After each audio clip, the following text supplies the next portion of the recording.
Hello, everyone, and welcome to ImiziziConversations for the month of May 2023. My name is Yolisa Tshabalala. I am the co-founder and director of Imizizi. For those of you who are new in our platform, Imizizi is a people management advisory and consulting company. And we use ImiziziConversations as a platform for us to talk about different topics, so that we learn and grow together. We'll share our details at the end so you can get in touch with us. But today, I am not alone. I am with the lovely Aine Armstrong. And just to introduce our topic, we are still on the theme for this quarter called Pros and Cons of Technology Advancement on People and Organizations. And this month, we're going to be focusing on how is technology advancement, affecting the employment landscape. But before we get into that, I'm going to let the lovely Aine to introduce herself. Aine, if you can just tell us about who you are, your career, what you've done, so that people can get to know, Okay. Thank you so much. Firstly, thank you so much for inviting me and including me on this. It's an honor and a privilege to be here. Yeah.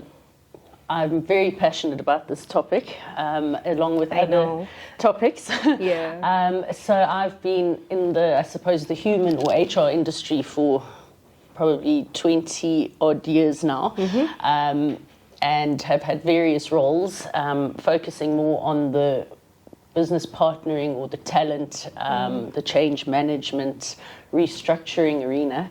And I think that this topic relates a lot to continuous change, evolution, and what tomorrow might look like. Yeah. So I'm a mother of two, and I am also one of these working moms who tries to fit everything into life. I'm sure you can relate. I know. And just very, very happy to be here and looking forward to the discussion. Thank you so much for accepting our invitation. So Aine is not a stranger to us at Imizizi. As you've heard, we're all in the same industry, and she's one of our advisors, as she has over 20 years of experience within the same industry. So we love engaging with people like herself. So today we're going to be learning and growing and engaging. I'd like to hear your opinion on a couple of matters, in relation to the employment landscape, the scarce skills and all of that. But before we get into it, I just want to extract a little bit about yourself, for our viewers, so that they can get to know who is, this lady who's so powerful and executive. But what is it that you do, in your spare time? So it was psychologist by trade. Absolutely love people. Yeah. And I think that's how I ended up in the HR space. I'm an artist at heart. Oh, wow. So I wouldn't say I'm selling my art, but it's something that I love to do to relax. Love reading, love podcasts, love nature. So if you can't find me, I'll be without signal in the bush. Oh, wow. I'm currently employed at a company called DG Capital, which does numerous different things, from mergers and acquisitions, advisory, trade finance, insurance, forex, and I'm absolutely loving it there. Yeah. Yeah. I love what you said, when you talked about art. And for me, I think I just don't have anything relating to art. In me, there's no DNA, there's not even a small strand. I don't think you need it to enjoy it, though. I always get fascinated and I always enjoy it. I mean, there was a time we went to this other place in Johannesburg, and the part of the activities is that you draw whatever you like. You get given all the tools and all of that, and you're supposed to flow, just draw whatever. And other people, they can just flow, draw the sky, but it comes out beautiful, depending on how they feel as well. Because art, there's a lot that goes on in that. I mean, they say you know, the amount of interpretations from art it's uncountable. So there's no two viewers of a piece of art that will have the same impression or have the same definition or the same emotion attached to art. So I can just Whereas throw if you read whatever. a book, if you write a book, the author's telling you how to feel or telling you what's happening. If you look at a piece of art, it's up to you.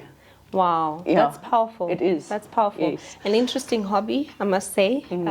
So yeah, maybe one day we'll meet for art and I can explore. I'll drag you to the next one. It would be lovely to do so. So if we get into it, I think for me one of the things that everybody is talking about is buzzword. There's AI, there's machine learning, there's all these things that are being introduced, right? And everybody's just, saying their opinions as to what it means for the employment landscape.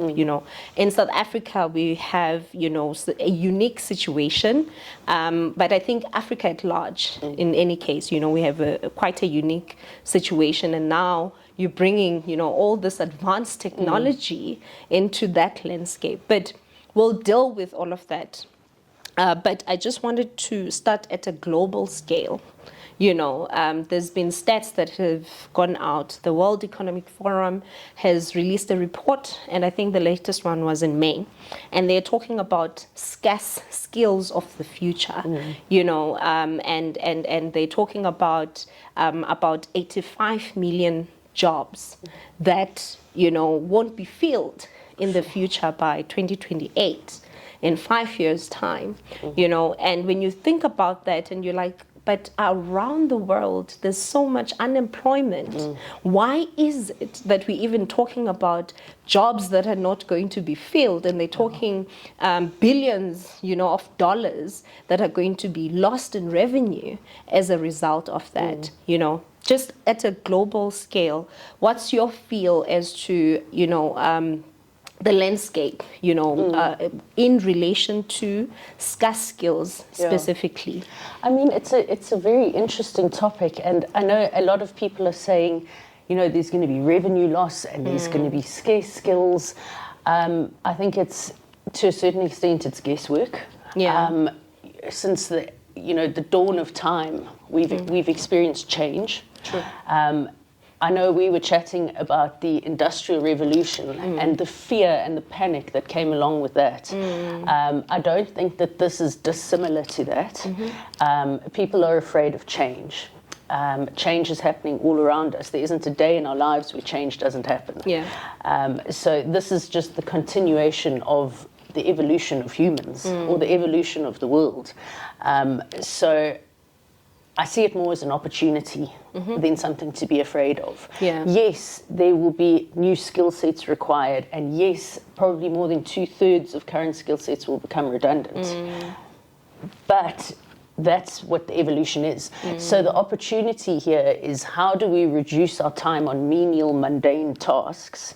In other words, mining our own data, searching for problems, and allow AI to point out the problems so that we can concentrate on problem solving and solutions. So as opposed to 80% of our day doing menial, mundane, sitting in meetings, writing minutes, researching, I think the focus will now shift to allowing a computer to do these things.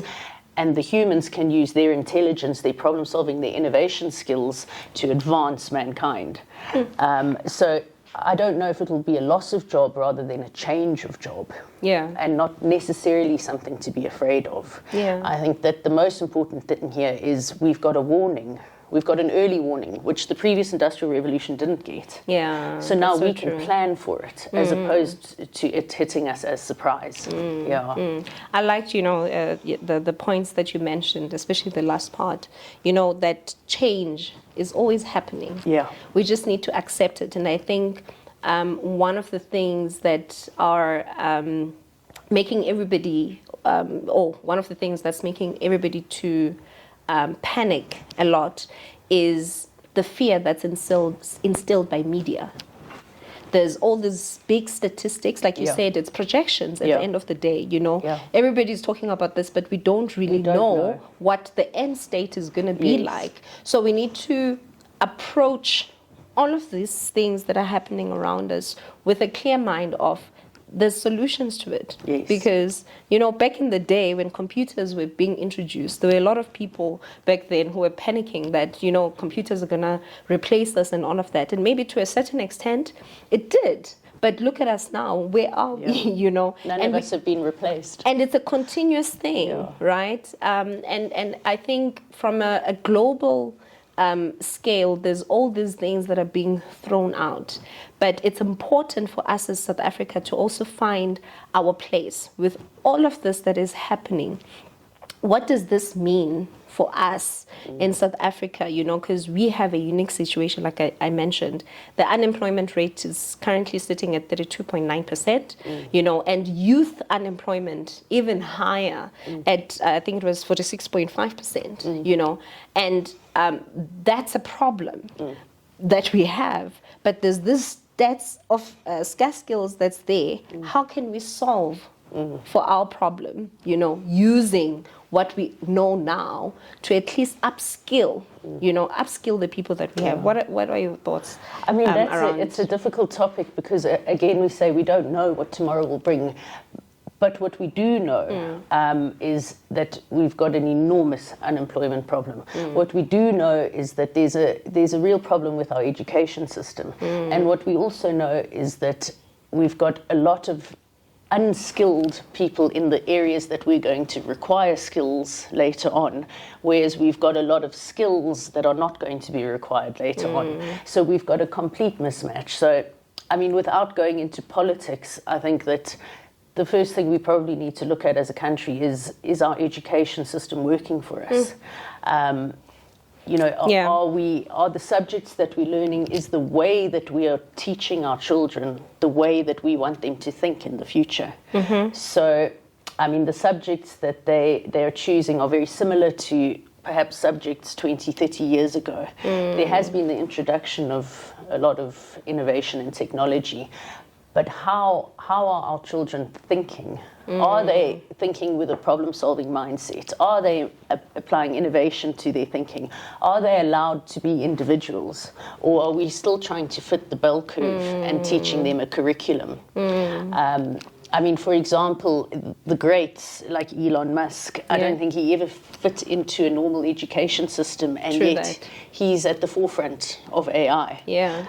So these are the things that we need to look at from grassroots before we even try to solve the skill set problem. We're not sure what skill sets are required.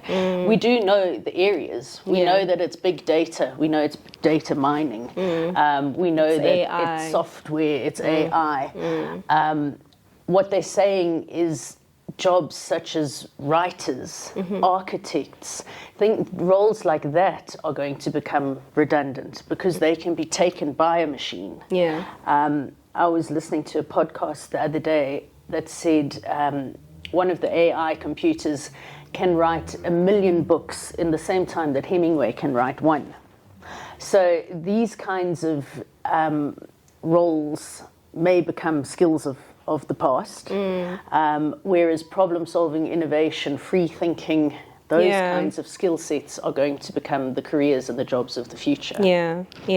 So actually you mentioned 2 points that I want us to dive into. The last point, I want to park it, you know, in terms of the jobs that might be at risk in the future, because I have my my own opinions on that. But I want to go back to the point about education and going back to grassroots, because I think that's such a very critical thing for us, particularly in Africa. You know, we have our history in terms of education. Now we're sitting at a point whereby the rest of the world, you know, is moving at a faster pace, and we don't seem to be catching up, you know.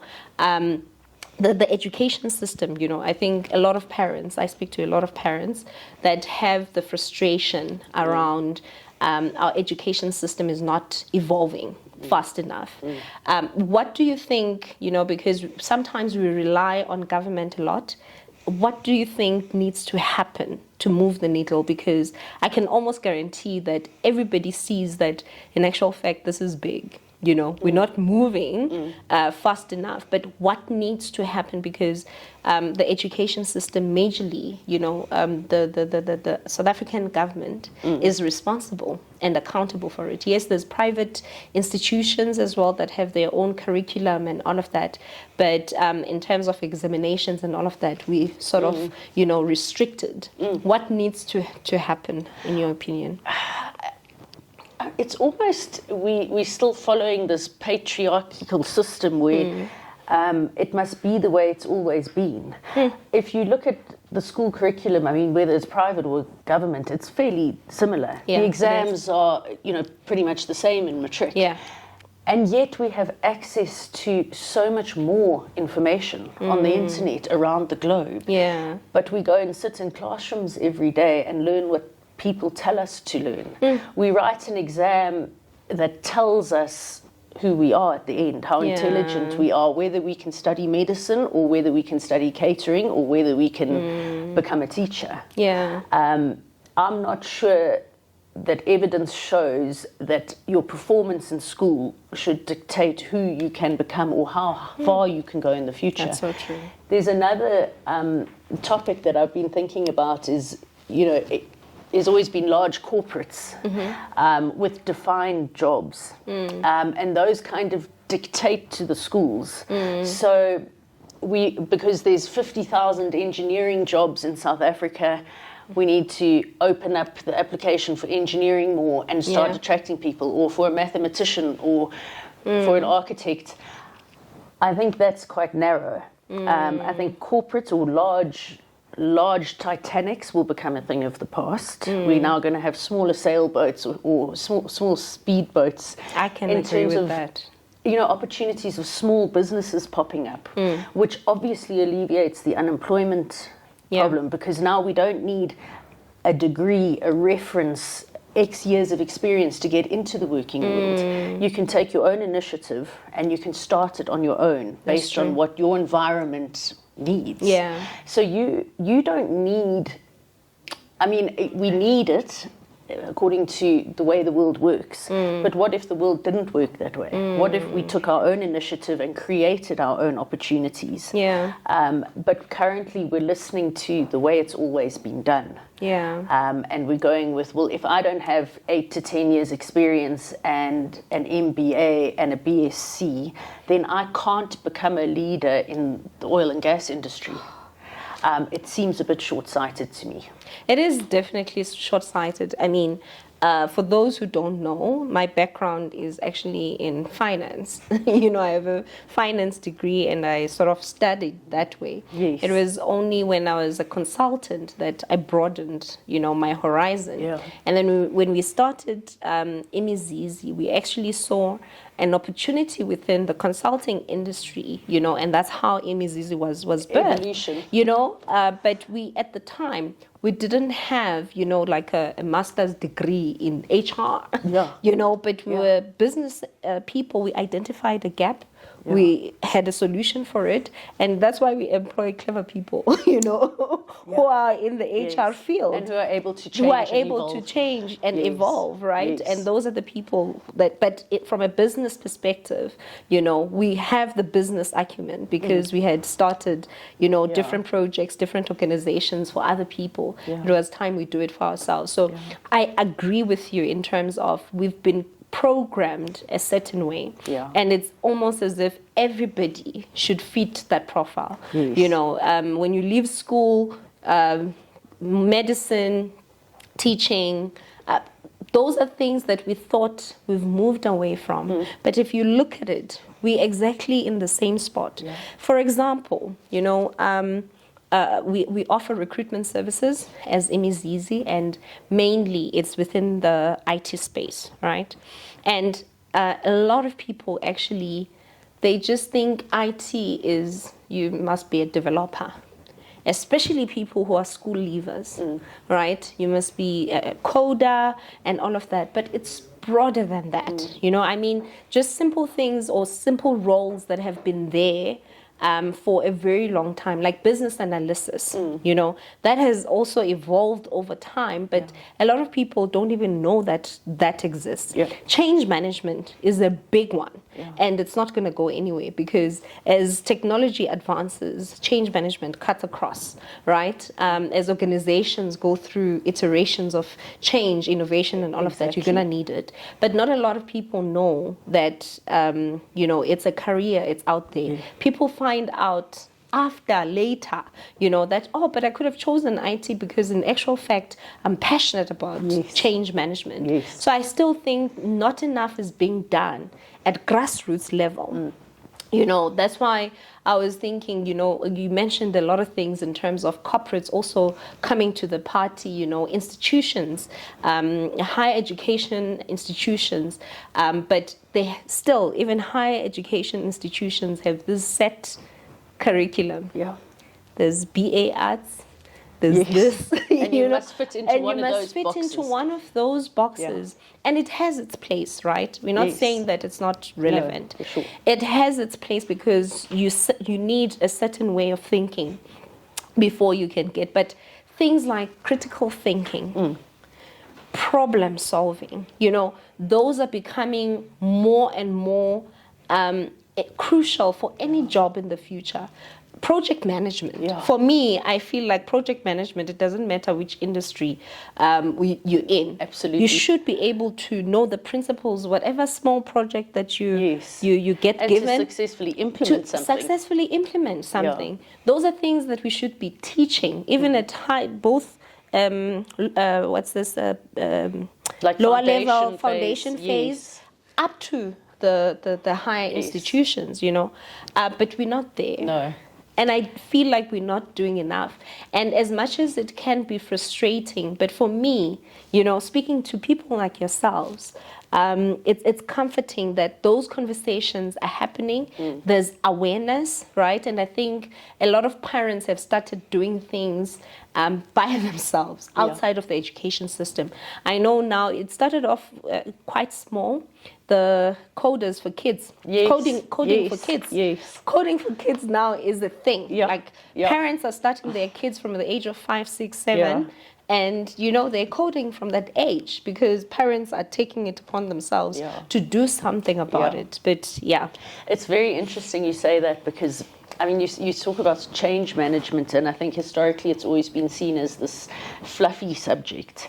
I think that with AI coming into the picture, a lot of our daily tasks will be removed. For instance, looking for what is the problem, trying to diagnose what to fix. In the past, we would perhaps throw a few solutions and hope something would stick. But now with AI actually mining our data and analyzing it and producing the actual trends or the problem to solve, our time as employees or business owners, or we will be spending our time more cognitively on how am I going to fix the problem, how am I going to bring my people along with me on the journey. That's so true. And those are the skill sets that we need to start developing, which I don't know if the current education system, it is moving that way. But as I said, it's not necessarily the institution we require, but it's a way of thinking without the pieces of paper that say you are this and you are that. So yes, we do need the boxes in terms of subject matter knowledge, and we do need to continue with the history of knowledge and into the future. But I think boxing people into categories. I think you mentioned earlier, you know, you need to reach X requirements in order to study medicine. Now with AI, a doctor can walk into his office in the morning and the computer will summarize all of his patients for the day and say, look, let's start with these two, they're the most important, and oh, you forgot to prepare this. So it's almost like an assistant that can give you technical knowledge, can summarize your day, leaving the doctor able to actually focus on the key core skill set and not rely on his memory or what he's learnt. So the entire world of work will change. It will change. It's already started. Yes. It's already started. I mean, ChatGPT, I think we've spoken about it almost in every Imizizi conversation. But I had an interesting encounter today with ChatGPT where I was asking it to answer something for me. And the answer was, sorry, I'm not able to give you this information because I was last updated in September 2021. I don't have the latest statistics for what you want. I suggest or I recommend that you look at government sites and all of that. I was like, that's quite interesting. I mean, it's very human, isn't it? Yeah, it's very human. But also, you know, how I expected an answer. Like, it took me aback. I was like, because AI is clever, right? It's taking over everything according to what everybody has said. But it was also a reflective moment that, in actual fact, it's not the answer to everything. No. And a human has built it. A human has built it, you know, and it's actually giving me human emotions back, you know. It's interesting you say that, you know, I think the Google AI bot, they asked him a question and he came back and he recommended 5 books to read as part of his answer to the question. And then they went and looked up the books and those books don't exist. So I think it's very important to have a very balanced and realistic view when it comes to AI. The fact that humans have built it means that there will be bias, there will be human error, there will be lies, there will be fabrication, and it can't be taken at face value. So yes, it's a profound source of information and it can summarize millions of articles into 2 or 3 pages. So it can save you an enormous amount of time. But you can't just blindly follow because it also makes mistakes. And I remember they built, I think it was in America, a recruitment AI tool in order to remove bias and to improve hiring decisions. After a few years, they found that the AI machine had made the same biased decisions as humans had, because a human had programmed the machine. So we must be very careful not to get ahead of ourselves. We're on a journey and it's a long one. And every day it's going to change. It's not going to be, okay, it's going to roll out on Monday. Every day there's going to be incremental changes and it's not as fearful as we think it is. I like that. And actually, I wanted to say to parents who are relying on ChatGPT for assignments for their children. Get proof before you submit. That it's not as reliable as we think it is, because you know, now a lot of people are just like, no, I just tell my son, go to ChatGPT, ask ChatGPT and submit. You know, it's not the God of all knowledge. But at the same time, it's so comforting that in actual fact that AI is not taking over, like everybody has been saying, and instilling fear on people that it's going to take over everything. Which brings me back to the point that you mentioned when you were talking about writers being replaced by AI. And I don't think that's going to happen because, you know what, people write with emotions. And personal emotion, as much as AI can learn from different books or how a specific writer, you know, writes their what do you call this? Their language, the language that they use, but also people, style. They have a certain style, you know, certain emotions. They have a certain way of bringing their audience, you know, along with them. It can learn all of that, but there's certain experiencing stuff as a human, you know, that you can't replace. I mean, I think that they have attempted to do that. So they have asked AI to write books, like I was saying about Hemingway. And AI, they'll write 1 million books in the time he can write 1. But would you want to read a book written by a machine? You know, it may be a Pulitzer Prize winning book. Personally, I would rather read a book written by a human. Another example of AI is they programmed a soccer team of robots to play against each other. They didn't tell them how to play. They told them what the output of the game should be. So we want to score more points than the other team, and these are the rules of the game. Yeah. And AI actually sped up its own learning to such an extent that the human Premier Leagues aren't using that skill set yet. Sure. So it's able to actually program itself in such a way that it has used, this works, this doesn't work, so elimination and trying new skill sets. Yeah. That it actually developed strategies that our Premier Leagues don't employ yet. But then on the other side, would you rather watch humans play soccer, or would you rather watch two sets of robots play soccer? Any day. Yes, because you're going to get the human emotion, you're going to get the tension, you're going to get the familiarity. Yeah. So yes, AI is intelligent and it moves a lot faster than a human, but does it have the thrill, the relation that we have to each other? Yeah. And I don't think that can be replaced by a robot. It can never be replaced. And just on the topic of I think the beauty of AI is that it can take over the menial tasks that we do on a day-to-day basis. So we can see it as our assistant in the workplace. It can take minutes of meetings. It can summarize reams of information that would take us weeks. Yeah. It can mine data, which frees us up to problem solve, to innovate, and to do the fun stuff that creates evolution for the human race. Yeah. Whereas now we're bogged down in admin, and I don't think there's anyone who can actually say, I have enough time to do everything I want to do in a day. Yeah. I think that AI will enable that. That's so true. Enable being the key word. Yes. It will enable. And I have two comments on that. The first one is that in actual fact, we wanted to catch the wave as well. So we have a publication called 1956, and it's in the venture capital space under Imizizi Evolution, which is a sister company to Imizizi, right?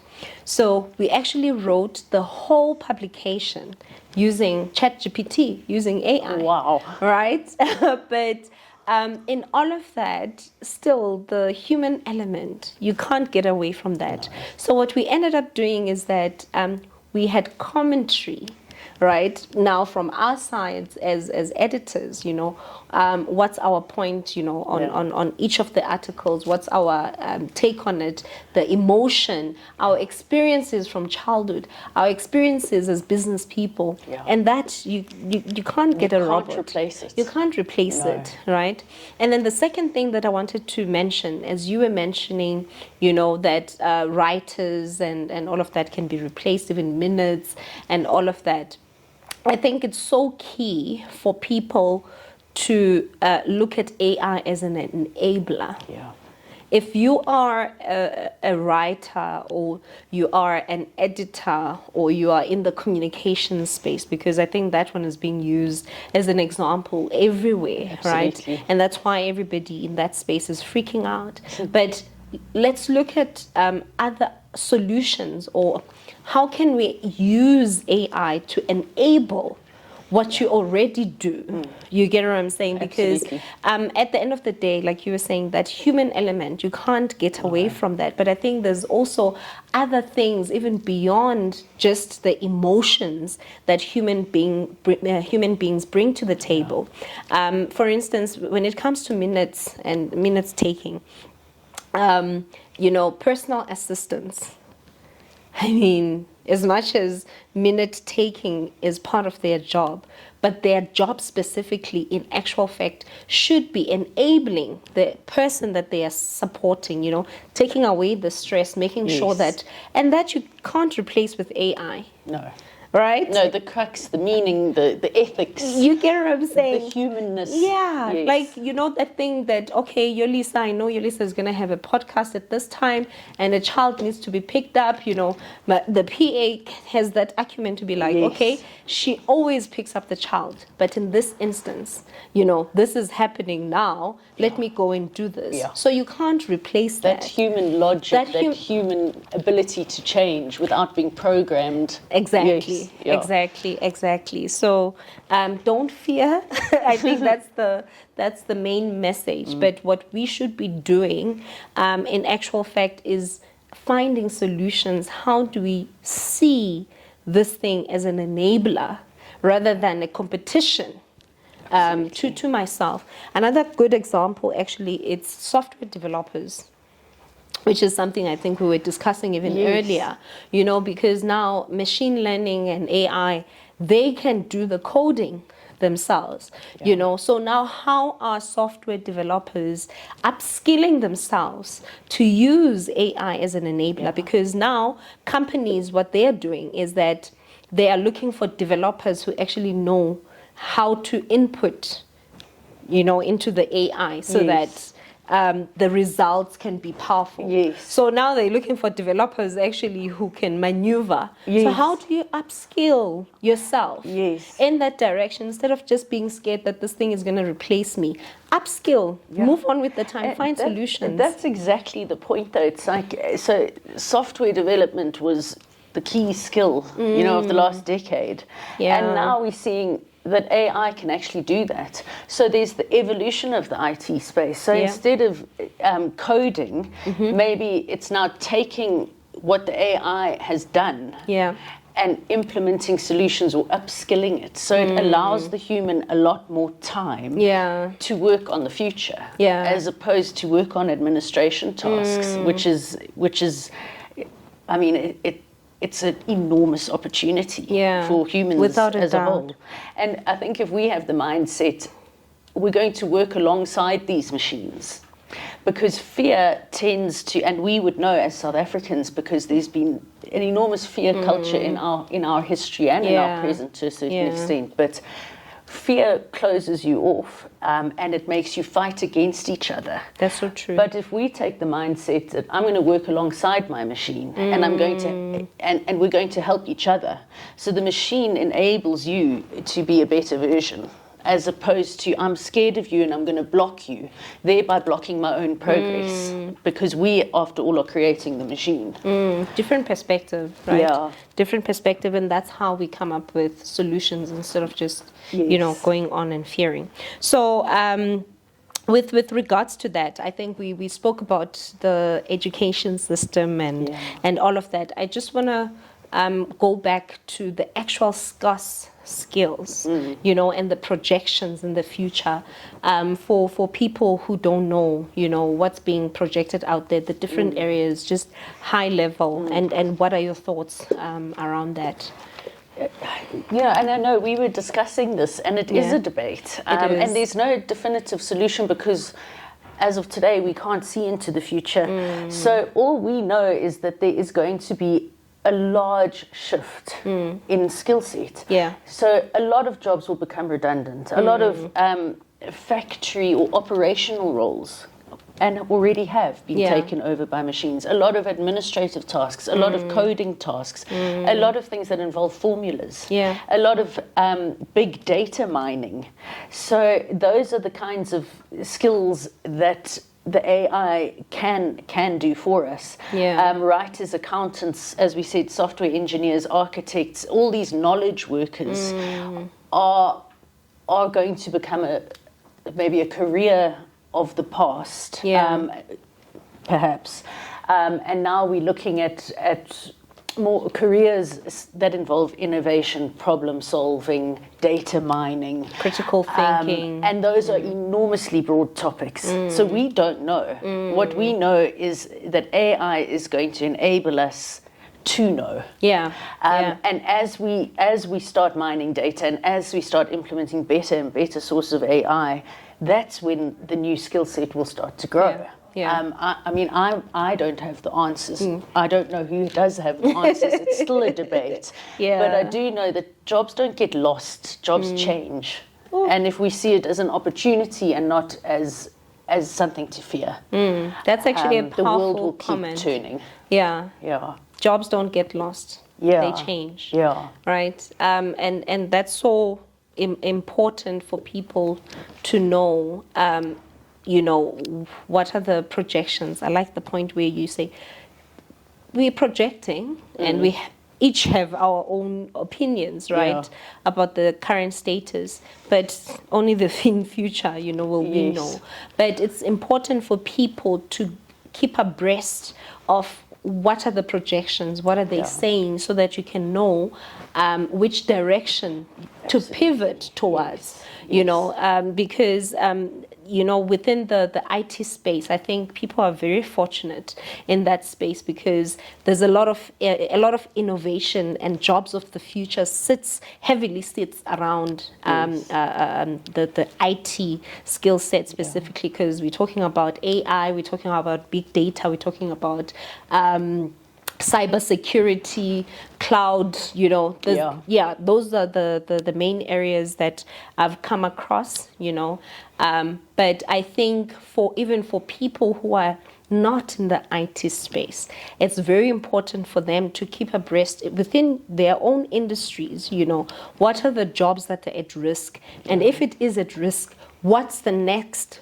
best thing, because I think we're sitting in South Africa with a high unemployment rate today, because people lose jobs because they become redundant, right? And we can't absorb you because you don't have the skill that we want. And I've seen how organizations even go through retrenchment and all of that. And sometimes it could be that there's these open vacancies that we have. We can interview you for those vacancies. Someone who's prepared, will, almost fit a profile of some sort that's required in the future. But the ones who are complacent and don't upskill themselves, or even have your ear on the ground, where's, even from an organizational perspective, where's the organization going? What are the objectives of the organization? So what skills are they going to need? How do I position myself to support the organization, so that I can have the relevant skill that's going to solve the problem. The future problem. Yeah, and for me, I feel like it's the same thing, right? You just have to know how to position yourself, the right way, and acquire the necessary skills. And like we're saying, it's jobs of the future. If it's a job of the future, that means there's a lot that's not known by anybody. So if you are feeling anxious, everybody else is. Everyone is. Because I just love the way you described that, because it's about continuous learning. That's it. It's an age-old saying. It's about not getting stuck, not getting redundant, continuous learning. And I think that we mentioned this before, that we'll have institutions that will. You'll get a degree, and you commit yourself for 3 or 4 years, and then you have this piece of paper that says, okay, now you can trust me to do this piece of work. But we have access to so much information around the world at our fingertips that we actually can learn every day of our lives on our own. And continuously address the problems as they arise without having to have a big workforce planning strategy, and a training and development strategy that must sit for 5 years. The world is turning so much faster than we can keep up with. So that continuous and that inquiring mindset, and I think the culture of allowing people to innovate without saying, but if you step out of your box, or if you make a mistake, then you're not performing. So it's changing the way that we react to our people, and it's changing the way that we perceive error, so that we can allow innovation. Because maybe only 1% of the ideas will be a massive breakthrough. so it's allowing humans to be more human, whilst allowing robots to take the stuff that doesn't need to be human. I mean, even a robot, the example I gave earlier, even the robot was like, hey, sorry, I can't give you this information. Exactly. If an AI robot can say that, but I don't have all the information. It's allowing, So they're not better than us, because we made them. Exactly. And then when it comes to now the skills. So we've spoken about, the skills of the future and all of that. There's something that I've read in a couple of articles, just I can't remember them off by heart to give reference to them. But there's this thing that the rest of the world is looking at Africa as the next best thing, right? And specifically in the IT space as well. You know how there was this big buzz at some point whereby they were looking at India, right? Yes. They were getting IT resources from India and all of that. And now they're looking at South Africa. The rest of the world is looking at South Africa. Obviously, the rand dollar or rand euro exchange rate, it makes sense for them. And I think also in terms of skill set, we have very good skills in South Africa, even though they are scarce even for our environment. Yeah. I don't think we are doing enough to, one, the opportunity is there. Are we really leveraging the opportunity to make sure that we can supply the rest of the world with the skills that are required?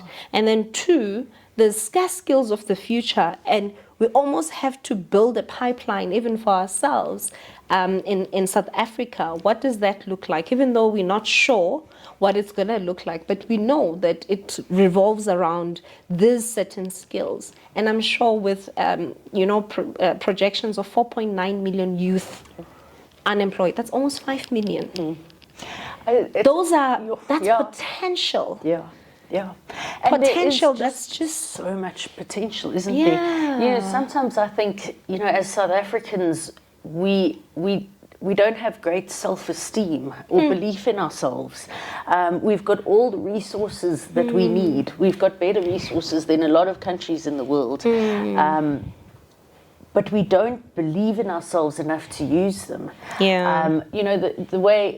The rate at which we manufacture is declining on a constant basis. I mean, we import most of our finished products, and yet we export the raw materials.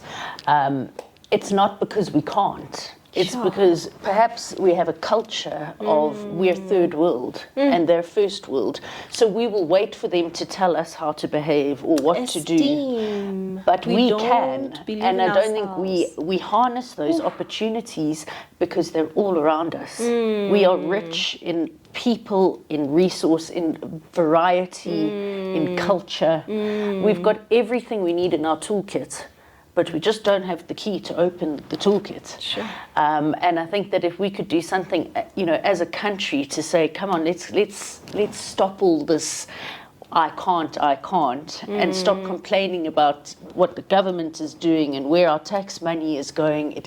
They are large problems. Yeah. But let's focus on the stuff that we can control. Yeah. Which is, where are the opportunities? Because with every problem, there is an opportunity. Yeah. And sometimes we get bogged down in the problem and complaining, whereas we're missing the enormous opportunities available to us. Yeah. And I'm glad that you said that, because this topic is very close to my heart. And at Imizizi, it came to a point whereby we said, let's start. We just need to start on a solution that's going to solve this, and we've just kickstarted a program, that's going to solve exactly for that, using youth and using existing people who are in the employment landscape already, but upskilling them. So upskilling and reskilling, so that people can stop fearing, but upskill yourself and reskill, specifically within the IT industry. And, for such a small business to be doing that, imagine if large corporates will start doing that as well. In our proposal, we actually plan on going big. We're going to launch this very soon. We're going to launch this very soon. And I do believe, more than it being a project for Imizizi, I do believe that it's going to solve a lot of problems. I know there's a lot of organizations that are looking into this, but I just feel like it's not enough. We've actually partnered with a lot of institutions, and some of them, it's Wits Business School, where we are looking at professionals and how they can reskill and upskill for skills of the future. And then we've partnered with a company called Devere, and they have this powerful tool and a powerful program for youth as well. So we're piggybacking, if we can just join arms together and solve for Start this problem. a movement. I really have hope. I've always admired Imizizi for this, and this is what I love about your business: is it doesn't matter the size, whether you're David or Goliath. Yeah. The courage, that it takes to stand up and say, well, I'm going to start. Yeah. And I think that's an advantage that you have over large corporates, that your machine moves a lot faster. That's true. The corporate machine takes a long time, whereas you can activate yourselves a lot quicker and start the conversation. Yeah. And that's something that I think by giving information, giving opportunity, starting conversations, that's where change happens. Yeah. It's just unfortunate or fortunate that we need corporates to fund these programs, and then you have to go through red tape. Everyone has their even place. though it makes sense, right? But we are hopeful that we're getting somewhere on this. The other thing that you mentioned is, it's so powerful. That hit me hard when you were talking about the low self-esteem. That there's just something that we don't truly believe in ourselves, which is why we always look at all these other countries. But interestingly enough, the rest of the world is looking at Africa. But the people in Africa, We're it not hasn't looking at clicked. ourselves. You get what I'm saying? And that's a huge determiner of success, isn't it? I was watching my son play rugby the other day, and he's got a lot of talent. And he can be great, but he maybe doesn't believe that. But everyone else can see it. Yes. And that's an enormous determiner of success. Do I believe I can? Yeah. If South Africa could just believe in themselves, I can't imagine the limits that it might have, or the limitlessness it might have. Without a doubt. Yes. Without a doubt. And the last point that I want to mention is around work readiness. Because for me, I think, just to summarize the conversation, I think we've spoken about, the scarce skills from a global landscape and the projections. We've spoken about South Africa and, our employment landscape and the unemployment figures. We've spoken about the education system, and the fact that it's not leveling up or catching up fast enough, But there's also another element on work readiness, because I think that's what also brings frustration, especially in the working world. We do recruitment, in the people space, and it's almost as if companies, organizations now they always want people who are ready and can hit the ground running. But then on the other side, when you speak to people who don't have the experience, they're like, wow, there's a joke actually that's going around. It's a graphic that, has the requirements of the job. That they want an intern, but the intern must have worked in 2 organizations, but they'll be paid minimum wage. This type of project and whatnot. Not older than 19. Exactly. Absolutely. Which is ridiculous. There has to be a balance. Somehow. But I think something needs to get done. For work readiness specifically, because certain things you can't get from studying your degree in varsity, And yes, there's graduate programs which have their own, they have their place, graduate programs, that they help a lot. There's internship programs, but I feel there's a lot of tick box exercises that are being done. And it's about time we get invested, with the mind that this person is going to an actual job. It's not just about having it on paper. Having the knowledge. Or on paper. And how do I translate that into success or implementation? Exactly. There's two schools of thought here. It's, why do we not teach work readiness from grassroots up? Not even work readiness, but life readiness. Like, how do I manage my emotions? How do I deal with my personal problems? How do I manage my budget? What husband or wife shall I choose? You know, all of these things we don't teach. How do I behave myself in front of other people? All of these, what computer systems do I need when I go into a role? What's my personal branding going to be? These are subjects that maybe are specialist ones, but then they need to be more widespread. The other point that I was thinking about as you were saying that was, I think that we eliminate a lot of people from the working world ourselves as a country. So as you were talking about the advert, we're saying you need to have 2 years experience, you need to have this degree, you need to have these qualifications, and you need to have worked in an FMCG and an advisory space. But it's an entry-level job. Minimum wage, and this is the age restriction. So we're unrealistic. What if we turned our mindset and said, this is the output that we're looking for. We want to grow. We want to change the world.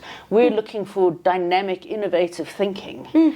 Maybe we don't need the person who knows how to use SAP or Oracle. We need somebody who wants to grow the space. Then you're going to get the core competencies or the core skill set that the person is really talented in, and not just the ability to prove that they've passed an exam.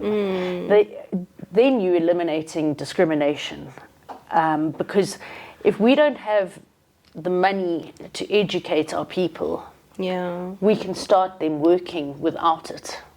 There are basics. I'm not going to say you don't have to read, write, do maths. But why do we need a degree before we can start working? That's so true, because in South Africa specifically, I think in Africa as well, the rest of Africa, I mean, there's a lot of potential, but a lot of people are sitting at home because their parents can't afford. Yes, there's and it's man-made rules. There's a lot of child-led households that are preventing, you know, the children from continuing because they're looking after their siblings. There's a lot of unique situations that we don't take into account and customize solutions that are going to benefit us in the future as well. You know, if we are solving for scarce skills of the future, we'll get there eventually. But we have to start by doing something in order to get the change. Access. So if you can't afford for your child to go to university or to a good school, allow them access to information. That's so and true. let them educate themselves. A lot of, I think, the historical or the problems today are based on historical man-made rules of the past. So you need a matric, you need an undergrad, you need this, you need that. They're man-made rules, but they don't serve us anymore. So why don't we change them? Why don't we take a new spin on it? I mean, I'm not talking maybe a doctor who's going to operate on your heart. I don't want to go into that space. We're different. talking about job creation, and there's just so much opportunity that we have not used because of our own lack of vision. We've been very tunnel visioned in the way we think. Let's throw away the boxes and open our minds. This is why I invited on here. We can talk for hours. I know, and I love how you think, you know, but we've run out of time now. Any parting words or comments, you know, how can, if people want to get a hold of you, if you're comfortable with that? Absolutely. No, I think, you know, to summarize, I think that especially in our economic state in South Africa today, why don't we remove all the barriers of entry into the workplace as opposed to continuously fighting against them? That's true. So we've said that they exist. You know, we've got enormous poverty, we've got enormous unemployment, we've got poor access to water, to electricity, to transport. But we do have information at our fingertips. So let's turn it on its head and not think, well, unless we have a degree, unless we have X experience, unless we come from this background, unless we got this mark for this subject, we are not going to be able to find a job. Let's remove the barriers that are made by humans in the first place. Work together and take a different stance on the way we look at our problems. That is so true. And I think for me, that's where work readiness, also, because that's broad. And I'm living it as work readiness because there's a lot that can be done to bridge that gap. Absolutely. So that access can be granted, Yes. whereby we shy away or move away from just, you need to have a degree, you need to have a diploma, you need to have this and that and that. But I fully agree with you. And that's not the determiner of the human mind and the intelligence of a human. That's so true. Is what society you were brought up in, how much money you had, what marks you got. Yeah, and so much can be determine unlocked. Success. And so much can be unlocked just by allowing people, giving them that first step, that entry point. Because the rest we mentioned earlier, that it's continuous learning. Yes. But people just need entry, And then That's it's up to powerful. them how far they go, not up to, the society or the economy or rules. It's up that's to so the true. individual what they make of their own life. I'm on LinkedIn. I'm on the usual platforms. Very happy, love all of these topics. Really hope that you invite me back again. Without a doubt. And I think, it's quite exciting that we can have a conversation about improving the status quo. It's not the end, it's the beginning. Yes. And I wanted to thank you for including me in this conversation, because it's so wonderful to hear your views and to start thinking about these things. Thank you. No, it's been an absolute pleasure having you. I enjoyed the conversation. Time went by very fast. It did. And everyone that's on here, Armstrong, and I am Yolisa Tshabalala, and you can get a hold of us at Imizizi. Our website is www.imizizi.co.za, and we are on all the social media platforms as well as Imizizi SA.